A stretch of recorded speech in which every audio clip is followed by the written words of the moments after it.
You may have played Space Marine 2 because it was trending, but did you know the galaxy-spanning empire Titus fights for? In this video, I'm going to show you how to conquer the stars and control the galaxy as the Imperium of Man from Space Marine 2.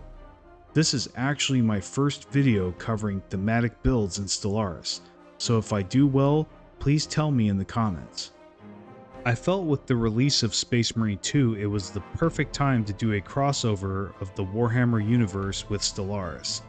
So Stellaris is a space strategy game where you can play any sci-fi trope you can imagine.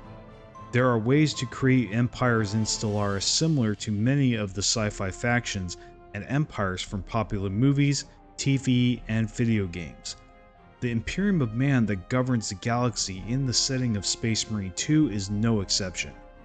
But can it prevail in a galaxy of filthy Xenos? Then we are going to play the build and answer if the Imperium of Man is actually effective at conquering the galaxy in Stellaris. So I am going to go over a build as similar to the Imperium as I can make it. I know a lot about the lore, so I feel somewhat qualified to explain the reason behind my choices. Though, to be clear, I am not a lore master at all, so feel free to correct me in the comments if I got something wrong. Besides, there's nothing like a good lore debate anyway. Then, we are going to play the build and answer if the Imperium of Man is actually effective at conquering the galaxy, Stellaris. First off, we created a new species. We chose humanoid, of course. Humans in particular. I felt the SPQR name list was a good pick. I picked these traits, you'll see why. They go really well with the origin we'll be choosing. I picked Continental, of course, because humans started on Terra or Earth as it is called by us. I goofed up and typed Sun when it should be Sol, my bad. Mammalian City looked the most Imperium-like I could see. Now, the most important thing is picking up the under one rule origin. This was directly inspired by the God Emperor of mankind that the entire Imperium of Man and all Space Marines serve. This basically gives you an overpowered leader with special overpowered traits depending on your government type that you can choose from. With a special event chain you go through up until mid-game. By the way, real quick guys, you will need some DLC for this. I will list what you need in the description. Please call me out if I forget. However, I don't use mods for this, so you should only need the base game and some DLC to play this the way I set up here. By the way, I have a great video on DLC, you should watch it. That link should be there too. Next is government. For ethics, we have militarist because the Imperium is always at war. And of course fanatic xenophobe, as in the 41st millennium, nearly all Xenos are considered an enemy and are extremely hated and distrusted by the Imperium. For authority, I picked dictatorial. You will have to pick this as required by the origin, though there will be an option to change to imperial later, but with possibly bad consequences. Next is civics. Fanatic purifier is an absolute must. I mean, that is basically what the Imperium is head to toe. When it was founded, the Imperium and the Space Marines nearly exterminated most Xenos from the galaxy. There is only a fraction left in the current setting. It is just those Xenos that did survive are obviously a huge problem now in the setting. That, or they came after the Great Crusade, like the Tyranids. Now the next civic is sorta optional, though I think it fits really well with who the Emperor was at his core. So I picked Philosopher King, which the Emperor does qualify, like it or not. Also, it makes him more powerful in this build. I'm not saying the Emperor was only a philosopher, but he is a philosopher for sure, as we saw in the Last Church. Whether he is a good philosopher depends on perspective. For the advisor, we have to pick Xenophobe. I swear they had to have picked one of the voice actors from the audiobooks. I mean, this voice sounds exactly like an Inquisitor from the Ordo Xenos. Under no circumstances must the Xeno be trusted. It will lie, it will cheat, and it will do anything in its power to undermine the efforts of those who in truth are its superiors.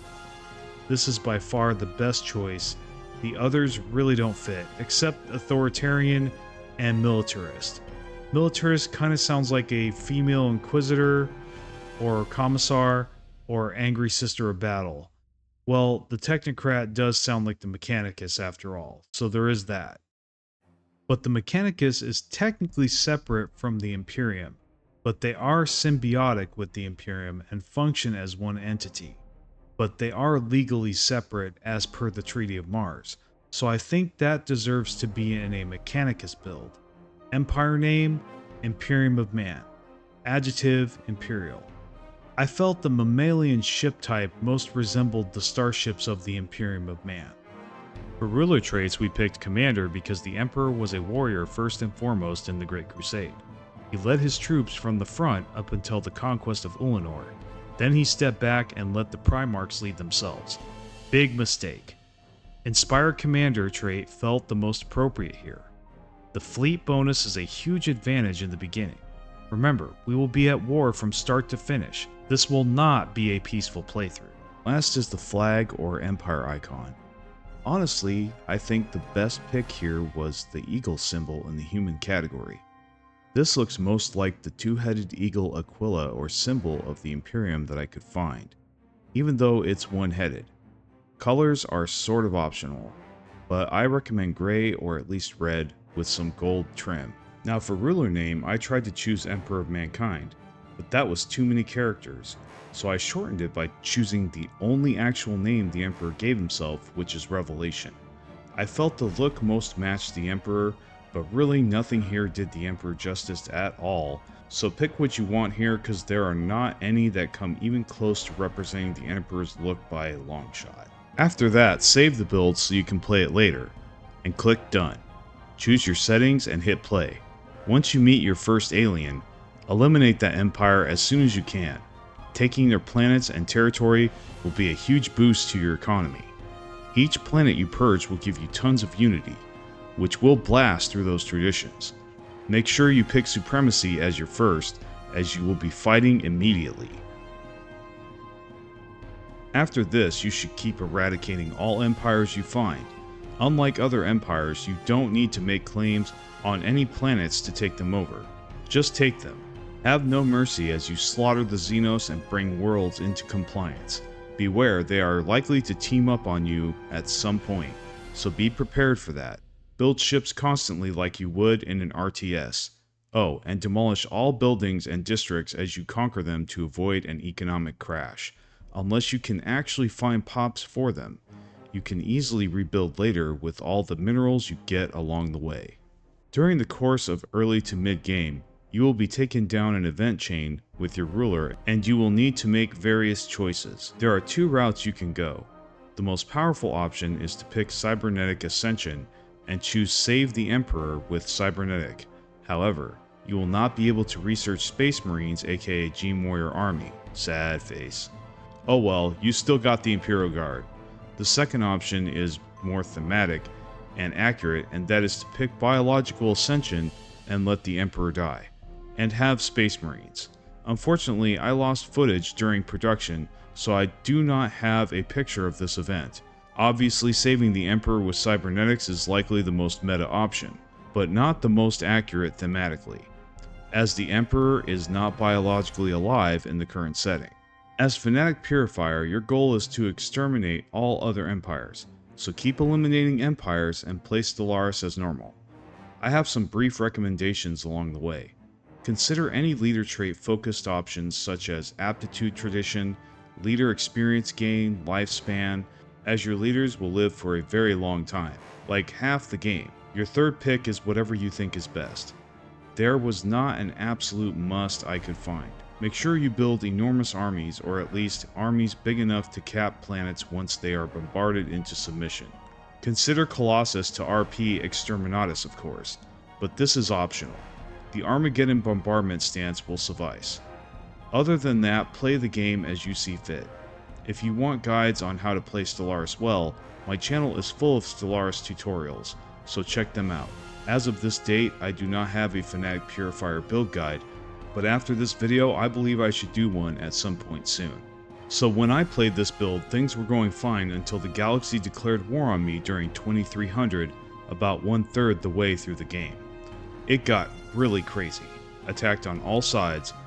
I was at war for the rest of the game until the entire galaxy was purged. So just remember, as you play the Imperium of Man, in the grim darkness of the far future, there is only war. I think as far as theme build goes, this build was surprisingly powerful. I mean, the leader bonuses and early game advantages are formidable. To be honest, I never came out with a good build for Fanatic Purifier until this one, but it really synergizes well. You could easily pick this up and play multiplayer with it and do well if they let you play Purifier. As for PvE, it was great and it turned a usually unwinnable situation into a win. If you're really big on leader bonuses and exterminating the galaxy, I cannot think of a better build, to be honest. Expect more videos about Fanatic Purifier and the colossal war behind the scenes that happened while I was producing this video. If you liked the video, like and leave a comment. Subscribe if you want to see more. Hit the join button if you want to invest in the channel. Hop on the Discord and attend my live streams to hang out with me. Super chat or super thanks if you think I deserve it. Thanks for the view. I'll see you next time.